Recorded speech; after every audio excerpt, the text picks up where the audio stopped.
my name is Emma Hicks and I am SVP of Product and Learning here at WeQual. And I get the real honour, the joy and the privilege to host today's session with our incredible role model guest speaker, Susan Lloyd-Hurwitz. I will introduce Sue very soon, but firstly, let me start with a question that many senior leaders eventually confront in their careers. Not when they first join the executive team, but when they begin operating close to enterprise responsibility. And the question is this: what actually changes when you move from leading part of the organisation to helping shape the direction of the whole organisation? So most of you, our audience today, are operating at C-suite -1 or -2. You lead major functions, regions or businesses. You manage large teams, you deliver results. At this level, execution is expected. But as responsibility grows, something important shifts. Performance alone is no longer what differentiates leaders. What increasingly matters is judgment. It's how you think, it's how you weigh competing priorities, it's how you make decisions when the stakes affect the whole enterprise. So boards are not responsible for running the organisation day to day, and I do think it's helpful to sort of clarify the role of the board for the purpose of today's session. So the board's role is to safeguard long-term direction, it's to oversee risk and governance, it's to appoint and support the CEO, it's to ensure the executive team is capable of delivering sustainable performance. So when boards interact with senior leaders, they are not primarily evaluating operational delivery. They are asking a different question. Can I trust this leader's judgment when the stakes are enterprise level? And that's where leadership maturity becomes visible, not when things are working, but when the stakes are high and the answers are not obvious. So before we dive in and I introduce Sue, I'm just going to quickly share a slide, because at WeQual, we talk about leadership maturity in 3 dimensions, and it's called the WeQual Leadership Maturity Lens. So as we move closer to enterprise responsibility, the way that we are evaluated changes. So I talked about execution is a given. So this means that you're action-oriented, task-focused, delivery-driven. You are trusted to deliver results within your remit. Level 2 is judgment. That's being adaptive. It's working outside of your remit. Essentially, it's being trusted in how you think, how you decide, and how you weigh those trade-offs. And finally, that 3rd level, direction. It's purpose-led, it's inclusive, it's driving long-term value. Essentially, you are trusted to shape enterprise direction. So I'm going to stop presenting and I'm going to dive in. So that's a bit of framing, okay, to help us get into today's theme. And we're really, really fortunate to explore this topic with someone who has experienced leadership from both sides of the table. So Sue Lloyd-Hurwitz is a former CEO, now non-executive director, trustee and chair across several complex organisations. So Sue, thank you for joining us. You have had an incredible career, which continues to go from strength to strength. Before we get into the topic, can you share just a little bit more about you as a leader and as a person behind that biography? Oh, thank you. And it's such a pleasure to be here this morning, this evening, wherever you are in the world. I'm in Sydney, Australia, so it's early evening. Thank you very much to WeQual for inviting me to be part of this conversation. So my executive career was all in real estate, and I fell into it quite by accident. I wrote a thesis for my undergraduate degree on the migration of Icelanders to Australia, and I'm sure you can imagine that's fantastic career preparation. And when I finished, I realised I needed a job and rang my supervisor at one of those sliding door moments. He'd had a phone call from a real estate agency that very day looking for a researcher. And I thought, I know nothing about real estate at all, but I can research, I can read, I can write, I can analyse, went and got the job. And 30 years later, all around the world, absolutely enthralled by the real estate industry and the wonderful eclectic nature of that industry. Worked around the world, have 3 children who were born on 3 different continents. We've got passports like this. We're a bit like the Spy family when we travel. And my executive career ended as a CEO of a listed company in Australia, which was a commercial and residential developer and owner.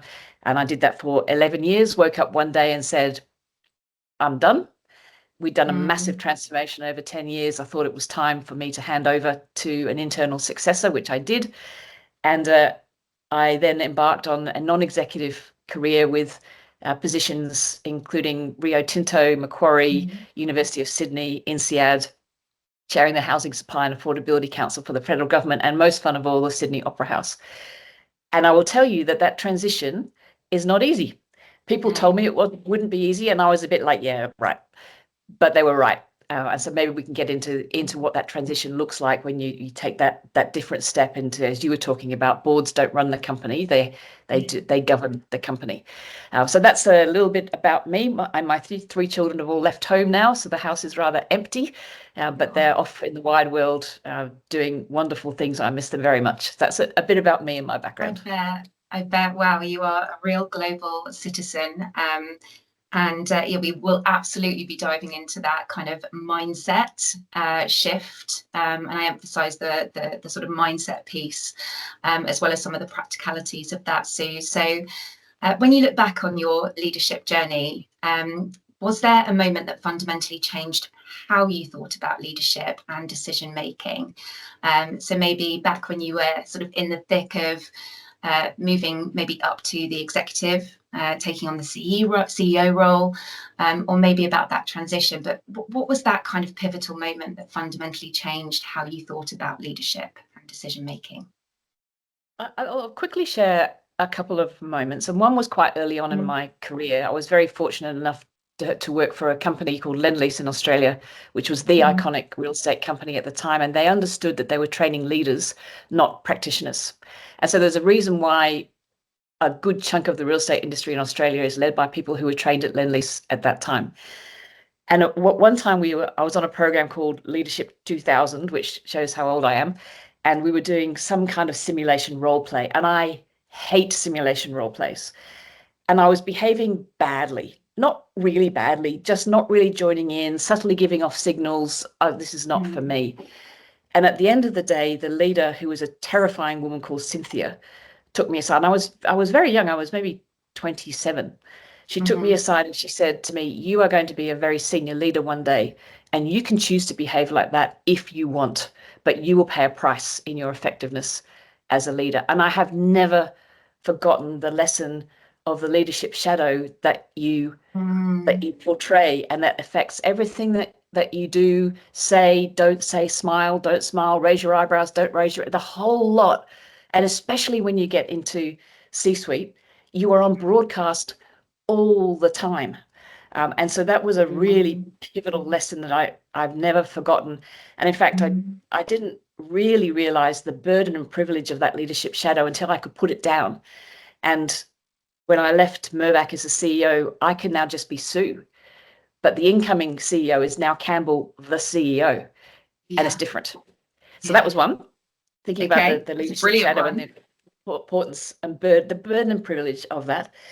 And the second one was a bit further on when I realized that I really enjoyed general management. So I was in the US and still working for Lendlease, and we went and bought a company which was a joint venture with two professors from UC Berkeley. And it was a real estate securities management business. And it was the first time I'd had the responsibility of the enterprise. And it was small. It was great startup business. But I had responsibility for the enterprise. And for the first time, I thought, I really like this. I love thinking about how the marketing goes with the people strategy, with the product strategy, with risk and safety and health and all the things that you have to think about constantly as an enterprise leader. And secondly, the two joint venture partners were, shall we say, almost always slightly over a line that they should have been over. And I am as far away from that as possible. And I had to learn a whole new set of skills and leadership techniques to deal with people whose worldview and mindset and ethics were, I'd never met people like this before. And how did I learn how to cope with that? So I would pick out those two. And I'll just add one more from a different perspective. When I handed over Mirvac to, well, obviously the board makes the decision, but I wrote the incoming CEO a letter, and I talked about the privilege that it had been for me and what the experience had felt like for me. And I talked about that burden of the leadership shadow. And after about a year, I started having lunch with Campbell every month, because it's a really, really lonely job, really lonely. And we'd worked together for 10 years.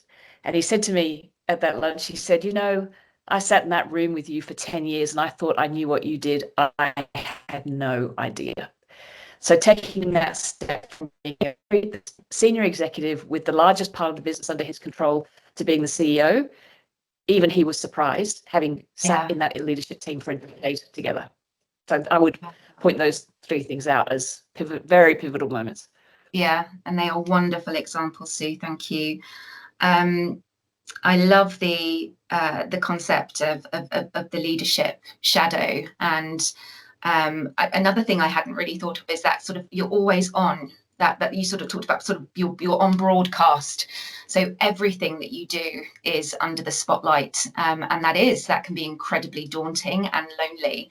So I think the fact that you have stayed close to your successor to support him through that transition, because it's absolutely a shift. And what you've shared is a really great example of how leadership thinking and behavior evolves as you get closer to that enterprise responsibility.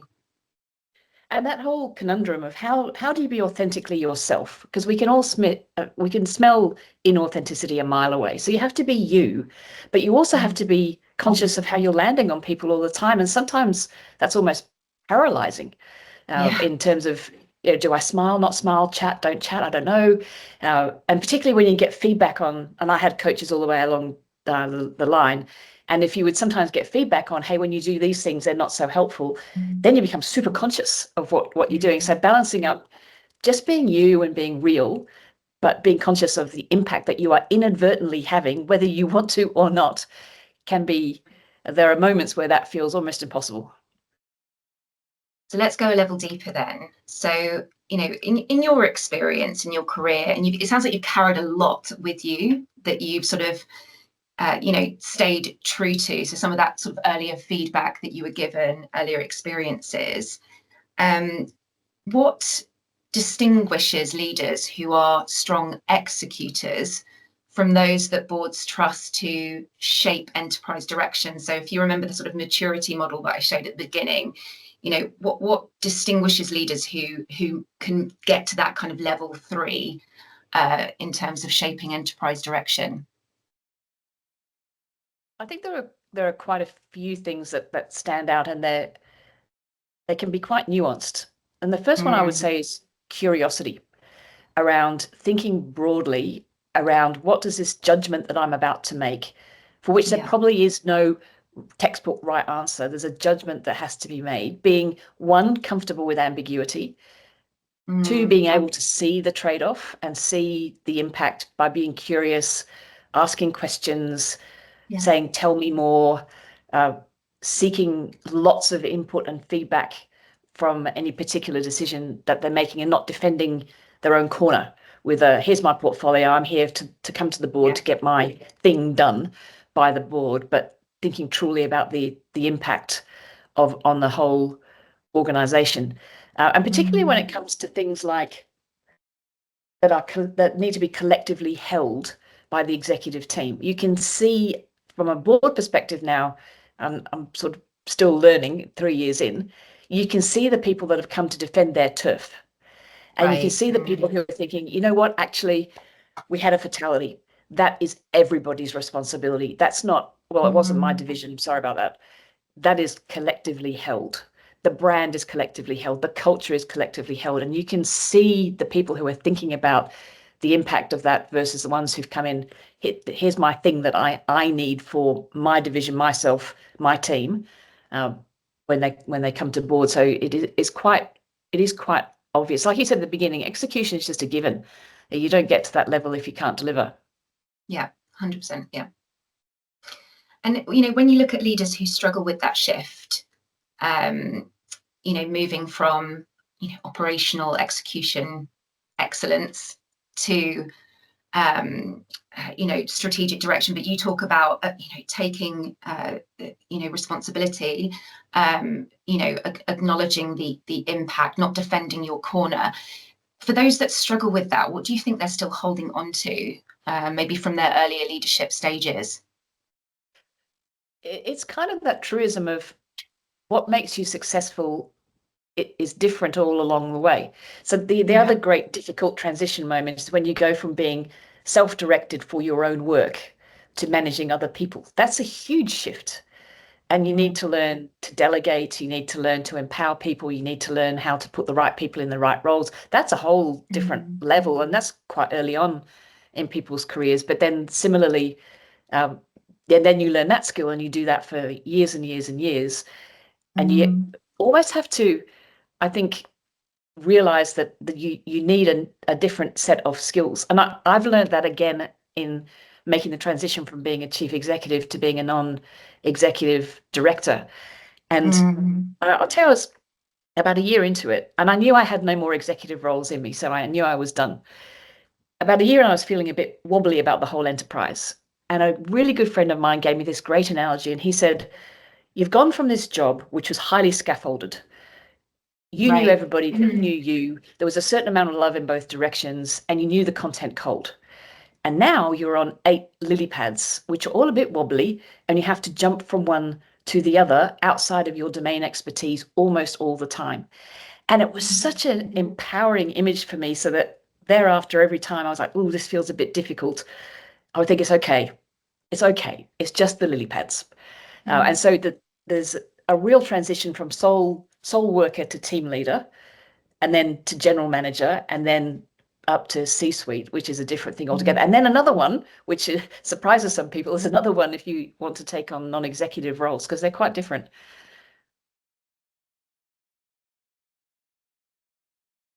Are you there, Sue? Yeah, have you lost me? You're back. You're back. Good. Do you carry on? I don't think we heard the final bit of what you were saying about then when you are taking on non-exec roles. Oh, that's another shift again, which can take some people by surprise. Particularly this one, that if you confuse the personal with the positional, when you stop being a chief executive, you are in for a very rude awakening, because all the things that attach themselves to you as a CEO immediately, within about a nanosecond, have attached themselves to the next person who's the CEO. And if you thought that was all to do with you, that's not how it is at all. So making sure that as the more senior you get, never forget that it's actually the position which brings a lot of stuff into your life, and not you necessarily as the individual. Oh, okay. So I'm actually going to go another level deeper, and have a look at this concept of judgment under pressure. Okay. So let me just get this slide up. So I'm just going to get my slides back up just to show you this very quickly, which I think really demonstrates the challenge that executive leaders face, within their organizations. And you've absolutely touched on this, Sue, when you've talked about that sometimes the answer isn't obvious. There isn't always a perfect answer. And real leadership maturity actually becomes more visible when the stakes are high. Okay, so when things are not working smoothly, and you're having to balance the need for strong-term performance with long-term sustainable direction and performance. So is this something that you recognise, Sue, and you sort of see both when you were obviously in executive roles, but now as a non-executive director, jumping on those different lily pads, but trying not to get too drawn in to the day-to-day, because that's not the board director's role? Yes, I definitely do see that, and that is a shift. And to some extent, I don't miss being a CEO at all, except for one thing, and that's the tribal sense of belonging. When you work with one group of people every day for 10 years on one mission, that's different than turning up in a boardroom once a month, because you can't actually drink the Kool-Aid. You're not in a team in the same way that an executive team is a team. Yes, it's connected and collegial and supportive, and you obviously want the company to succeed, but it's a different feeling of belonging and connection, which is a definitely a shift in thinking about how to guide the company for long-term performance, when at least two of my positions are in public companies where the market is judging you every minute of every day. And Rio Tinto's case in two countries, it's listed in the UK and Australia. So 24 hours a day, Rio Tinto is being judged. But it's a mining company whose projects last for 50 to 100 years.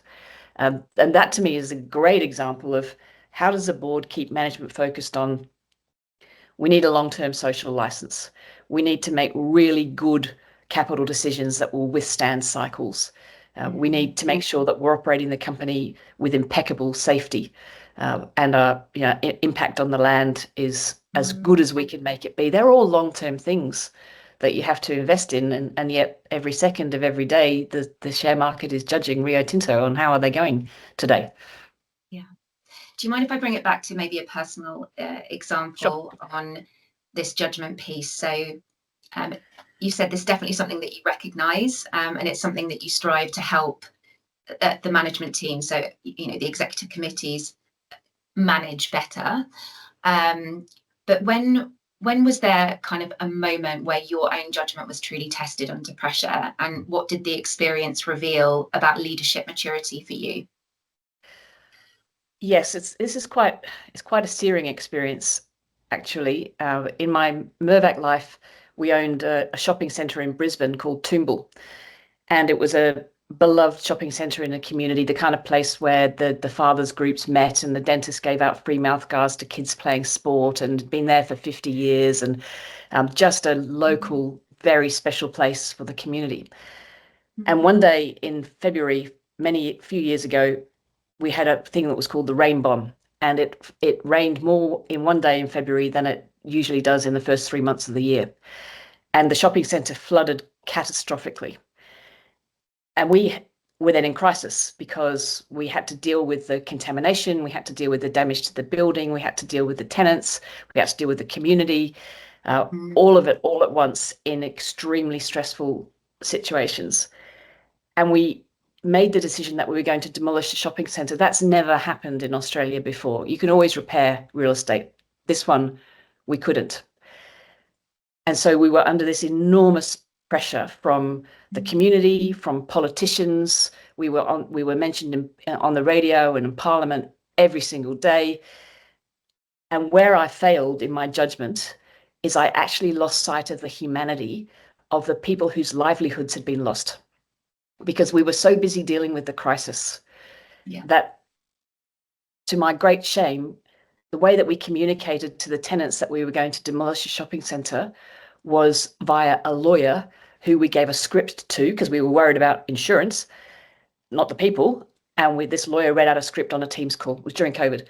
That was an appalling piece of judgment on my part. I should have been on the ground talking to those tenants from day one. And it took me a little while to realise that. And eventually I did go, and I spent 3 weeks listening to just the most horrendous tales of loss of these people whose life savings had just been destroyed. Not our fault, but it was our responsibility. And I got the priorities the wrong way around, in terms of it should have been people first, insurance second. We were genuinely doing our best. We were not trying to in any way do the wrong thing at all, but we ended up doing the wrong thing under immense pressure.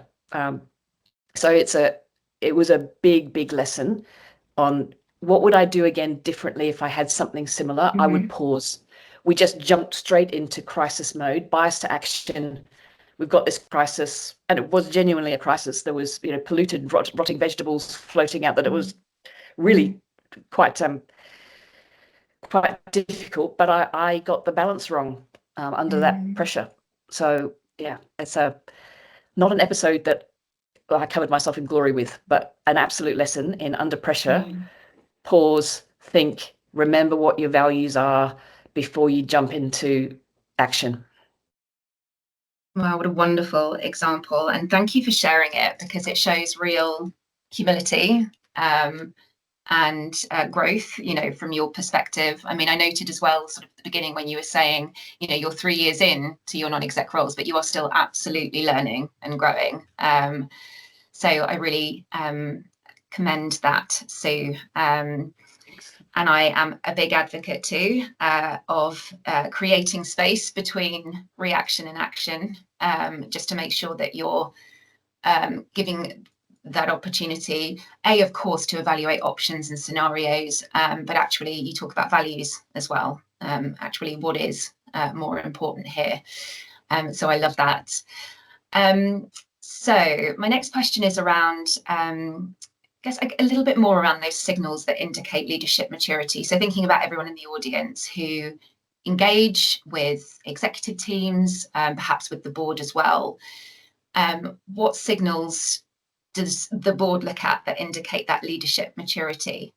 And before you answer, I'm just going to do a quick poll as well to see what our audience think, and it'll be really interesting to see the results. So I'm just going to ask Anne-Marie to pop up the poll. So the question is, what do you think boards noticed first in senior leaders? This is a word cloud.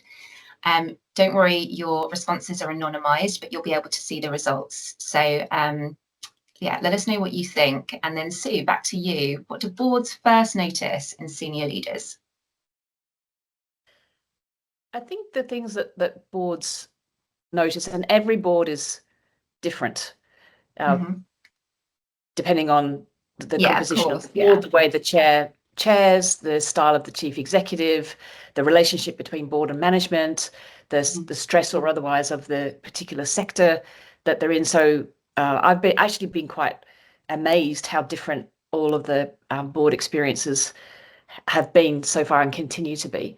The things that I think directors notice about people who've clearly got leadership potential are comfort in ambiguity, as we were talking about before, knowing that there is no textbook answer, actively exploring and seeking input rather than coming with a predefined answer of, I know what the answer is.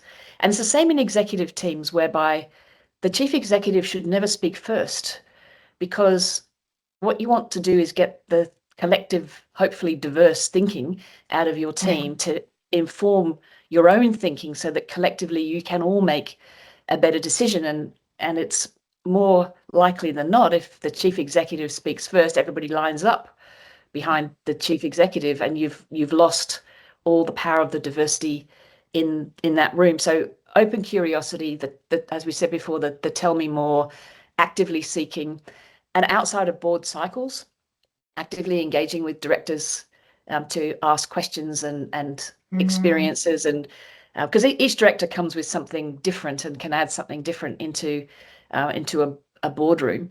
For example, at Rio Tinto, we recently changed CEO, and the incoming CEO would ring me up regularly, because I'm one of the few on the board that has been an ASX listed CEO, and he'd just test an idea.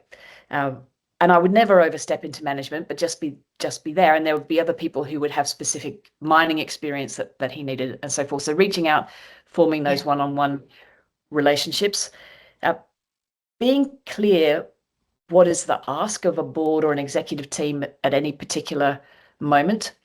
So, for example, an executive team can come to a board and say, I'd like, here's an idea that we as management are thinking about. We're not really sure about it yet. It's not fully baked, but we would like the board's wisdom on this idea. And the board and management need to be comfortable enough to be working with something that hasn't got all the I's dotted and the T's crossed. And sometimes boards can struggle with that, because they're like, well, have you thought about this? And have you thought about that? And have you thought about this? And it can come across as a bit of an interrogation, which discourages management, I think, from operating in that mode. But there is such a wealth of experience sitting around that table that executives feeling comfortable enough to bring an idea, if they would like input to it, and for the board to be able to work in that. Or alternatively, being very clear and saying, we are coming with this thing we need approved, and here it is, all nicely tied up with everything that we possibly think you could want to know, and let's have a discussion about the merits of whatever the proposed course of action is. And then I think the last one is, as a senior executive, having confidence to expose your more junior team members to the board, and not feeling that you as the leader of that team or the leader of that division or that part of the company need to be the person speaking in front of the board all the time, because boards really love it when they get to see that, hey, you're actually growing talent as well. That's a great indication of security, of knowing that your job is not just to manage your division, but to develop the next generation of leaders and talent, so that you yourself can change roles, because you've grown people who can take your role. So confidence without overconfidence, being very comfortable to say, I don't know, I'll get back to you on that, or we can never know that, so here's my judgment on it. And I think those are all things that really stand out. And I'll tell you one don't do in terms of what boards notice. One of my organizations, which I will not tell you which one it is, the senior leader spends 90% of the time in the boardroom on their phone. And that signals that this particular individual doesn't necessarily value the board's input very much, because, hey, I've got to be here, but I might as well get some work done. There's another one of my organizations that has the very, very good practice, mostly for cybersecurity reasons, of not allowing any connected device in the boardroom. So your phone gets taken away, gets put in a little Ziploc bag with your name on it, a bit like a school lunch bag, goes out of the room, and the only thing you can have in the room is a company issued iPad on flight mode. Very good for cybersecurity, but even better for presence, because no one is checking their email. No one's checking their email because there's nothing to check, because no one is connected. And I think that's just a wonderful practice. So one thing not to do is be constantly looking at your phone. Everything can wait. Wonderful. Oh my gosh, so much in that, so rich. I mean, some of the things I picked out was firstly around kind of curiosity, is comfort in ambiguity. Psychological safety really came through. And I love the added element that you put in about how reassuring and how much boards welcome meeting other people in the business. So getting visibility of the succession pipeline and talent as well. So I think that's extremely powerful. I don't know whether you can see also, Sue, the poll results. So I can't actually. Oh, okay. Well, I'll just pick out some of the words. And what I think is really interesting is that none of these are technical. Okay, none of them are technical skills. So we've got things like vision, clarity, which you've talked about, judgment under pressure. What have we got? We've got psychological safety also is on here. Presence, something you've talked a lot about too. Decisiveness and integrity as well. So some wonderful reflections from our participants here. Okay, I'm going to move on. I'm conscious of time. So I'm gonna come to. Can I just jump in before you do that? Of course. Integrity is something that is an absolute standout for boards building trusted relationships with executives, because the board isn't there all the time. You have to know that the executive team are going to do the right thing, even in the dark, even when no one is looking, because that's how they're built. And because you're not there all the time. And so that knowing that someone's going to act with integrity, even when it hurts, even when things are not clear, when it's dark and no one is looking, and it would be easy to cut a corner, that you just know that they won't. Sorry, I interrupted you. No. I know it's a very powerful point. So no need to apologise. So we've obviously been talking a lot about sort of stepping into enterprise leadership, and how that also means that you're navigating increasing levels of complexity. And all organisations are managing technological disruption, geopolitical uncertainty, and evolving expectations around risk and accountability. So how is this increasing complexity, including AI, changing the way that boards evaluate leadership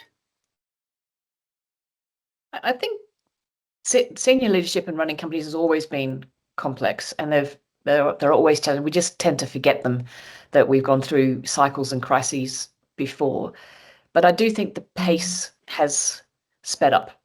And so the ability to keep up with the pace, but as you were saying before, give that pause and that space to reflect and not be in reactive mode all the time, which is very easy when you've got the 24-hour news cycle coming at you, which I try and not be part of, actually, because I'm not entirely sure that helps with good long-term decision making. So boards definitely are grappling with a few key themes at the moment, AI being one of them. What does that do for the workforce? How do we train our young people if you don't need the trainee investment bankers and you don't need the junior lawyers and the junior consultants? How do you train up people in what are largely apprenticeship type roles? How is it going to change the way that we work? How do we make sure we don't just blindly accept what AI is doling out, because there's inbuilt bias depending on the data set. The medical profession is a fantastic one. The data's being trained on a lot of science that's built around men rather than women. And so being really carefully thoughtful about what bias could possibly be built into the data set on which this AI has been trained, and maintaining critical thinking over the top of that. The other thing that I think that boards are really grappling with at the moment is this whole shift away from, I don't like this word, but to woke. So the idea that we shouldn't be paying attention to diversity, inclusion, we should just be all about making money. And in fact, how boards are navigating that. And I see particularly public companies that have to make public pronouncements tying themselves in knots around the language that they use in annual reports, because we know you have to have a long-term social license. We know that diverse teams make better decisions, and we know that it's important to look after the land and communities that we impact. But particularly if you're working in the US, stating that in certain words is problematic. And so navigating all of that, I think, is something that boards really need to think about. And to some extent, I think it's kind of helpful, actually, because if it takes away performative greenwashing or corporate theatre or tick the box exercise and really focuses boards and executives on what is really important, for example, about diversity. Why is it that having a diverse organization is better for everybody? Not, oh, well, this is fashionable and we have to do it to tick the box. So that conversation is a good one, but that's definitely taking some navigating. And then, obviously currently navigating very serious disruptions in global geopolitics is definitely a challenge that boards and management are grappling with at the moment. And again, no one knows the answer to those things. Which brings us back to judgment. And I think just to touch specifically on AI, and by the way, I love everything that you've said, particularly around the diversity and inclusion piece. But I think it is worth acknowledging, with the rise of AI, how that is starting to shape board conversations. So it's not just a technology topic, it's a strategic issue. And it's forcing boards, I think, as well, to look more around the kind of trust and governance piece, but also raising the bar around leadership judgment, because this technology is producing more analysis, more scenarios, more options. So boards need to pay even closer attention to how leaders are thinking, how they're weighing those trade-offs, and how they're taking responsibility for decisions. So my final question, Sue, before we open up to Q&A, and we're going to pop another word cloud in as well. So if we could launch that word poll, Anne-Marie, that would be brilliant.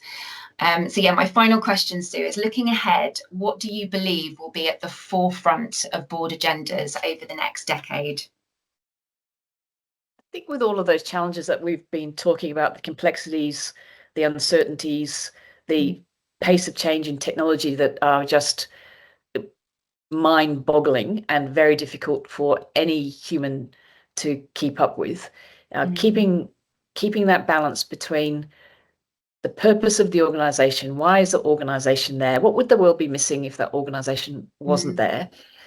how do we give ourselves pause to think about the long term when it is very, very easy to be reactive to the short term, and helping shape the conversation around the things that really, really matter in the long term, which are mostly to do with the people in the organization, the customers of the organization, the people whose lives the organization impacts for better or worse, the role that a corporation plays in society.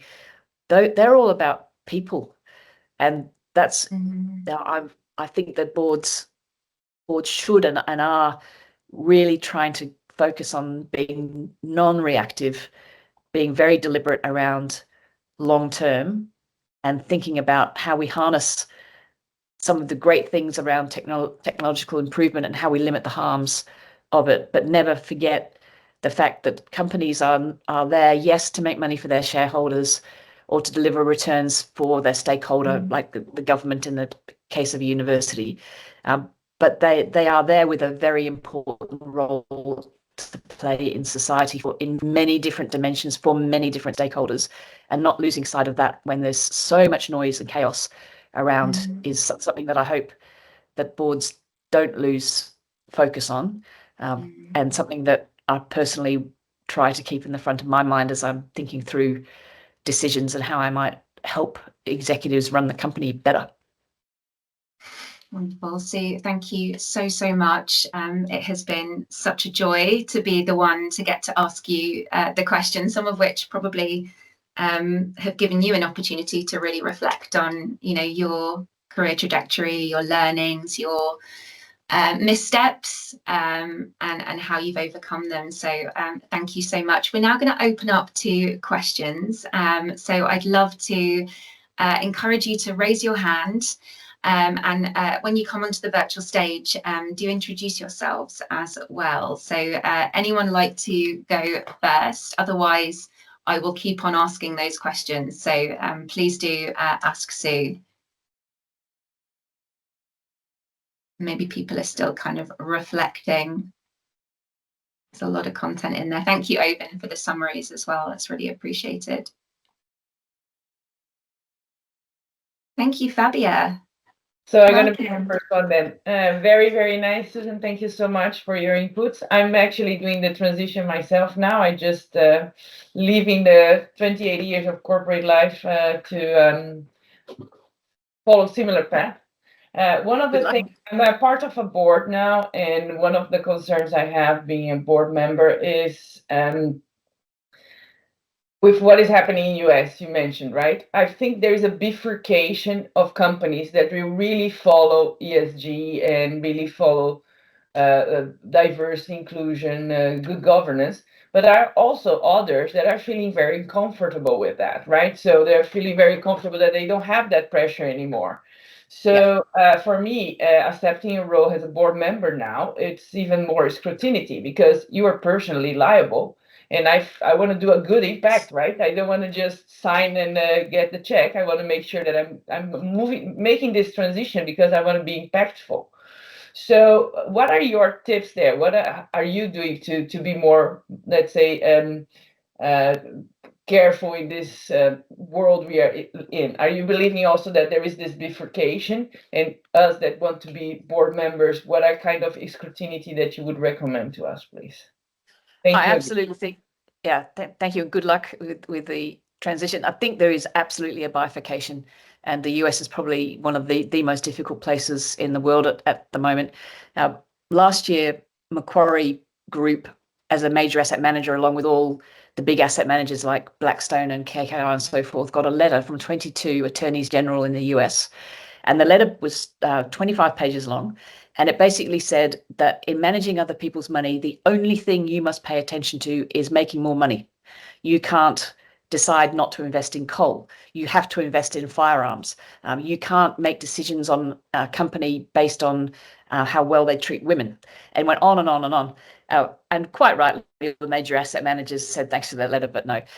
So I think companies by and large do want to do the right thing. They've just got to work out how they position themselves appropriately. So as a board member, you can just keep raising, not as a dogma and not as a we're doing this because it's good. We're doing it because it's better for stakeholders. We know that diverse teams and truly diverse teams with diversity of thought, not just men versus women, they make better decisions. So that's a business imperative. That's not a nice to have fluffy feel good thing. So tying it back to, why is it important that we have safety? Why is it important that we have diversity? Why is it important that we care for community? And why is that good ultimately for shareholders and PS, everybody else along the way? And bringing it back to that and taking it away from dogma and and performative positioning, if you like. So keeping asking the questions. Because generally that's what a director can do. You can just ask a lot of questions. You can't actually make something happen necessarily. You can ask questions, you can encourage, you can challenge, all of those things. But you are not the actor in that. And interesting you say about the personal liability, absolutely true. Now, in one of my companies, they recently allowed the board to use AI to help with board preparation, and which is great because the board packs are 1,000 pages long, which is a lot to take. You can't possibly take that much in, and it scares me a little bit that somewhere in there is going to be buried something that I am deemed to know, and if it goes wrong, I will be deemed to know it, even though I couldn't remember reading it on page 772. And one of the directors said, "Oh, this is great. We can use the AI to summarize the board packs." And the chair very wisely said, "Well, don't forget, the AI isn't the one going to jail." Because in Australia, and I'm not sure what it's like in the rest of the world, but the directors, if there's a major safety breach, there are circumstances in which directors go to jail. So the AI doesn't go to jail. So we're still reading the board papers. Brilliant questions, Fabia, and best of luck to you as well. Yeah, best of luck. Thank you. Thank you. I'm going to now come to Audrey. Audrey, you've posed a wonderful question in the chat, a very rich question, actually. Are you happy to come and ask and join us, join Sue and I on the stage? Yeah, sure. Thank you. Thank you, Audrey. Hi. Thank you, Suzanne, for your insight. Really interesting. I love this session. You mentioned that leadership maturity is about being comfortable with ambiguity. And I was wondering, between ambiguity and the fact that you were saying also that integrity is something you must have, not negotiable, then how do you distinguish healthy ambiguity with, I would say, non-congruence? And did you experience any situation like that? And then how did you choose to act as a leader? That's an excellent question, because there are things which are morally ambiguous, and working out how to think about them and frame them isn't necessarily easy. So as an executive, one of the ways that I tried to give people and myself tools to differentiate between, where is this just technically ambiguous or financially ambiguous, or where is this ethically ambiguous? And there's a great organization in Australia called the Ethics Centre. And so we had the director of the Ethics Centre come along on a regular basis to run very provocative workshops around scenarios about what do you do if. And then there were the kind of scenarios where he would describe it and you go, I know exactly what to do there. And the person sitting next to you has a completely different take on what is the right thing to do in that circumstance. But it gave people, I think, an insight into, yeah, there are times when something's going to be morally or ethically ambiguous and you'll have to make a choice. So having at least a framework and somebody to ask or to bounce something off to help you make that decision in the moment, I think is something that is well worth the time. But mostly the ambiguity is around, we just don't know the outcome here. We don't know if we spend that $100 million, what's going to be the outcome for that. We don't know, for example, at the University of Sydney, where I'm on the Senate, there's an enormous amount of unrest around anti-Semitism in Australia and Islamophobia in Australia. And so the actions that the university takes around free speech and are people allowed to put posters up and all of those things, quite ethically ambiguous, to think those things through. What is the right thing to do in what's a very highly charged social situation in Australia? And is the Senate of the university well equipped to be thinking that through thoughtfully and making the right decisions? I'm not sure that we have necessarily the right answer, but that's morally ambiguous. But mostly it's not. Mostly is this bet going to pay off? Is this technology going to work? Have we put the right executive in the right role? They're less troublesome, I think, than something that's genuinely ethically ambiguous. Okay, thank you. Thank you, Audrey. So I think, from that, so it's having a clear framework and looking at it from a number of different dimensions, whether that's, financial, ethical, moral, and all of the other dimensions that you've mentioned, Sue. Not making decisions necessarily in isolation. I wonder, actually, do you use AI, maybe putting yourself in the shoes of the executive, but do you use AI to look at kind of outcomes testing in any way? So utilizing the framework, is that something that you do? That's to Audrey and Susan and anyone in the audience, actually. Yeah, I think the scenario outcomes are things that management should be creating and saying, we've thought about these different scenarios because they are far closer to the nuance of what's going on than a board who comes in Australia's case, once a month at best for a few days. What the board can do is say to management, have you run a scenario in which this happens in the world, and allow them to do that work and bring it forward for discussion and challenge. We have used it at the University of Sydney to help the board. We were actually talking about the issue of anti-Semitism, Islamophobia, and we had a discussion around it, and we had an AI listening in. And after the discussion, we said to the AI, what did we miss? If we were thinking with our risk hat on, what other questions should we have asked? If we were thinking with our social license hat on, what other questions should we have asked? It was quite helpful, actually, for the AI to say, well, you maybe could have asked this question better. But in terms of scenario planning, I think that's a management job, using the tools of AI. Thank you, Audrey. Okay, Liliana. Wonderful question. Are you happy to come and ask your question to Susan directly? Thank you. Yes. Hello. It's really good to hear everything what you said, Susanna. And my question actually comes to your early on times when you were a leader. And the question is what you really believed that was true and right thing to do on early stages of your leadership, and now you think is completely wrong, that it's completely not the thing that you would do. Oof. That is a very good question.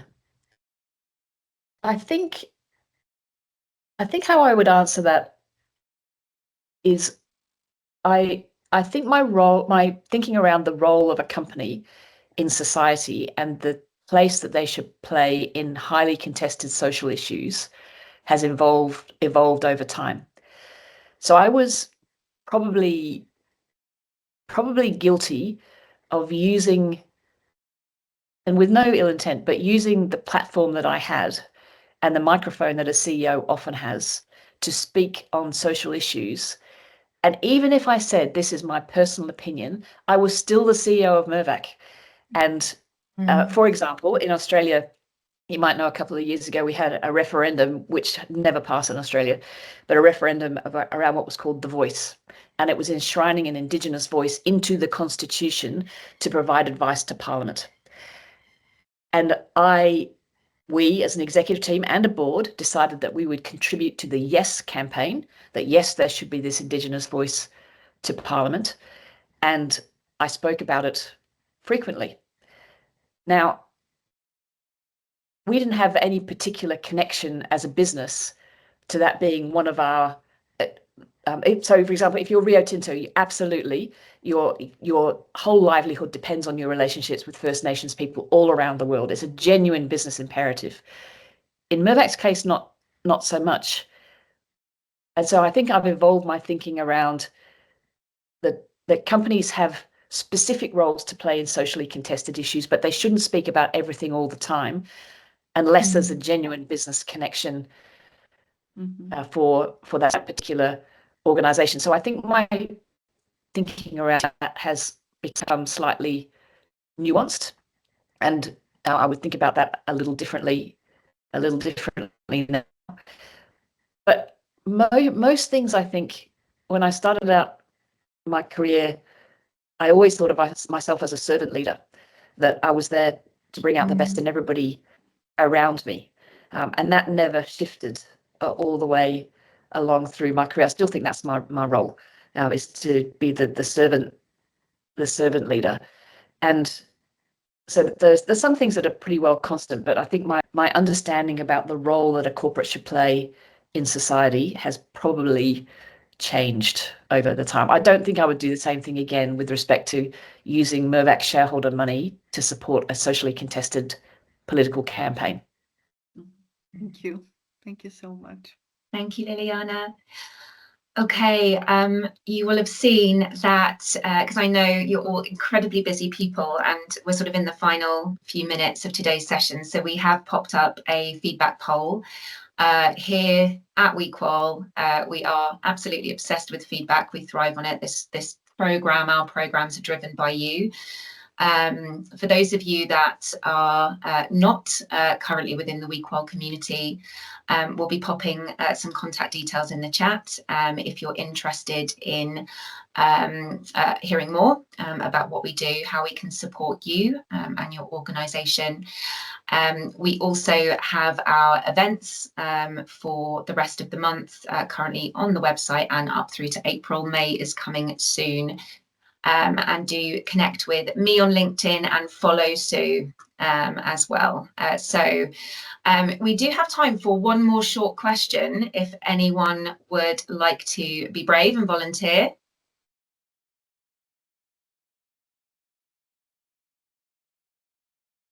No? Sue, any final words from you? Because this has been fascinating and we will be pulling together all of the amazing insights that you've shared, a little bit more about our leadership maturity lens and also the responses from our participants on the polls and packaging that up into an insights piece, which we'll share with everyone. But how has today been for you, and any final kind of reflections for our audience before we officially close? Oh, well, Emma and WeQual and everybody online, thank you very much for spending the hour. I've really enjoyed exploring these themes with you all, and wish you all the best of luck at whatever stage in your career that you are at.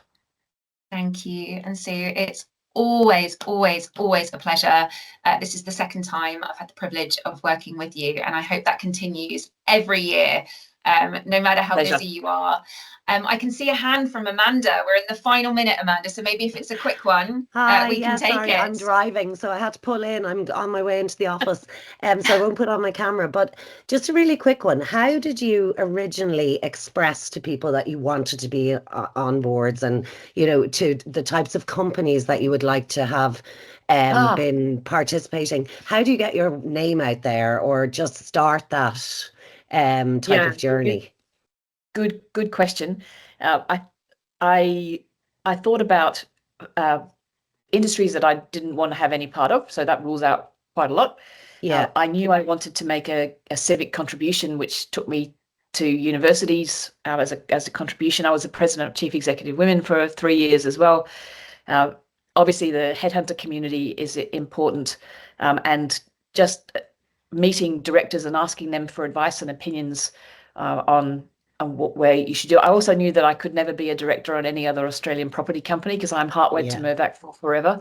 So that ruled out that whole sector.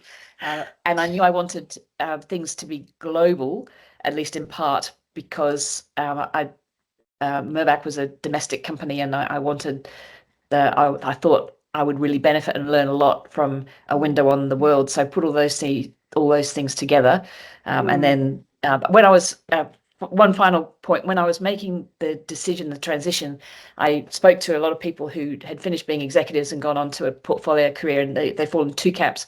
One camp says, go to Africa, write a book, don't talk to anybody, take your time. And the other half said, if something comes along that accords with your values, that is something that you want to do, take it, because they don't come around that often. And I fell very much into that latter camp of Yeah. the things came that did fit. They weren't property, they were global, they weren't in a firearms industry. Although I must admit, when I said I was joining Rio Tinto, my 3 young adult children were like, "Mother, what are you doing joining that company?" If you follow Rio Tinto at all, you'll know that 5 years ago they blew up a 40,000-year-old indigenous cave in Australia. Which wasn't their finest moment. To which I said to my children, well, precisely. I built a career on sustainability and respect at work, and I want to help a company that really is on a journey to do it better. So that's my advice. Okay, thank you. Thank you, Amanda. Great final question. All right, we are slightly over time, so I'm going to close officially. Do reach out to us. It's been wonderful. Thank you for your engagement, Sue. You've been amazing.